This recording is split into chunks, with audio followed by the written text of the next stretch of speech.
Kanchan, welcome to Global Watch. Well, first of all, how serious is the situation and what is being done?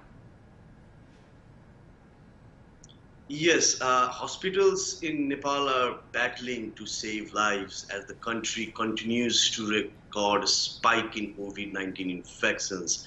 Health workers are exhausted dealing with an influx of patients amid fears that the unabated surge in the number of new cases has pushed Nepal's hospital to the brink of collapse.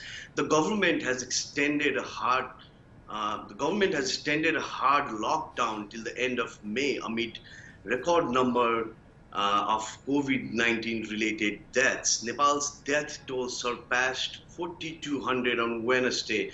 There were over 93 new cases reported in the past 24 hours, taking the total number of active cases to more than 100,000 across the country. According to Health Ministry data, over 1,500 patients are currently in ICUs and on ventilator support across the country. As per the World Health Organization, Nepal currently has only around 1,600 ICU beds and 840 ventilators for a population of 30 million.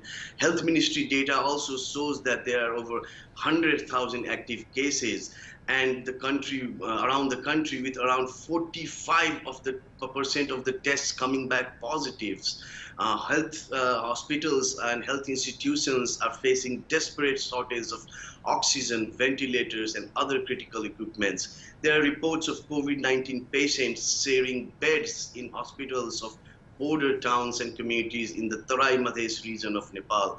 In a country with roughly a third of the population living close to the poverty line, most aren't able to afford expensive private health care.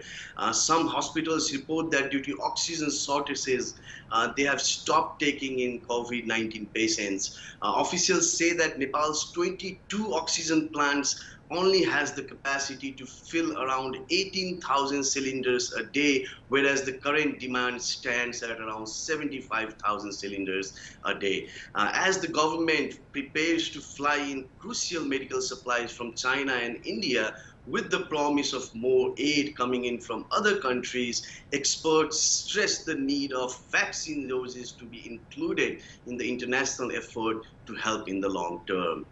Well, the Nepal's Prime Minister has been forced to step down. How is the political turmoil going to affect the country, especially in terms of handling the pandemic?